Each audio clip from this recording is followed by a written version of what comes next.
From New York to Los Angeles in the U.S. and dozens of other cities in between, protesters flooded the streets to denounce a Missouri grand jury's decision not to indict Ferguson police officer Darren Wilson. Meanwhile, the officer at the center of the controversy broke his silence and described his version of the events that led to the shooting. "Hey, come here for a minute." And that's when he turned and said, "What the are you going to do about it?" and slammed my door shut on me. Slam the door shut? Yes. I used my door to try and push him back and yell at him to get back. And again, he just pushed the door shut and just stares at me. The officer who killed Brown says he has a clean conscience. Darren Wilson shot the 18-year-old on 9th of August, sparking weeks of unrest in the Missouri town. A day after the country learned Wilson won't face criminal charges for killing unarmed teenager Michael Brown, protests sprouted up in more than 170 U.S. cities. Some demonstrations blocked bridges, tunnels and major highways. But unlike the violence that erupted in Ferguson on Monday night, the protests across the country last night were largely peaceful. In New York, a massive protest wound its way from Union Square to FDR Drive and to the United Nations, Times Square and Harlem.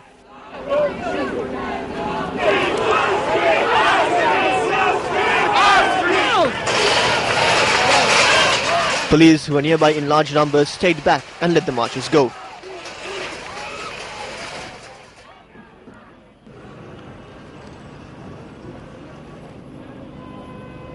Perhaps the greatest concentration of turmoil last night was in Oakland, California, where vandals smashed the windows of a car dealership and looted several businesses.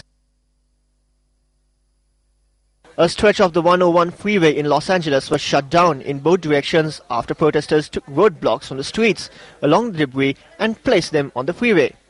Demonstrators also gathered outside the Los Angeles Police Department headquarters.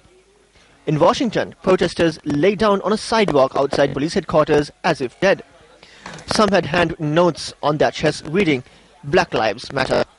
There was some unrest in Ferguson itself, with police making 44 arrests. More than 2,000 National Guard troops spread out across St. Louis area yesterday to prevent another night of rioting and looting.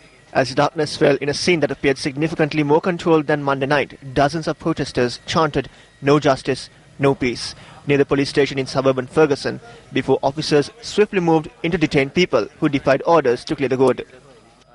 About a mile away, camouflage guardsmen toting assault rifles quietly surrounded businesses damaged on Monday by protesters angry over the decision not to indict Officer Warren Wilson in the August shooting of Michael Brown. Speaking from Chicago yesterday, President Barack Obama said there was no excuse for destructive behavior and criminal acts of rioting, adding that those responsible should be prosecuted. A grand jury made a decision yesterday that upset a lot of people.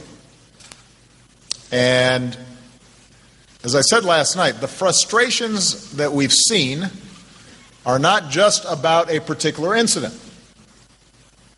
They have deep roots in many communities of color who have a sense that our laws are not always being enforced uniformly or fairly. That may not be true everywhere, and it's certainly not true for the vast majority of law enforcement officials, but that's an impression that folks have, and it's not just made up.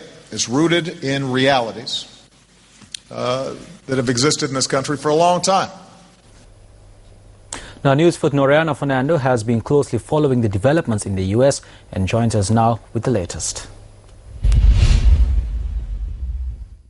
Well, new protests broke out across the United States just 12 hours ago from Seattle all the way to here in New York. It's the morning after. Things seem to have calmed down a little for the most part. 44 people were arrested last night in the city of Ferguson, Missouri. The National Guard tripled its troop numbers in the Ferguson region on Tuesday. Now, elsewhere in the United States, more than 170 protests occurred. Well, a new day here in the United States, one day before the much-awaited Thanksgiving holiday. Only time will tell what the day holds. Reporting from New York, Noriana Fernando for News First.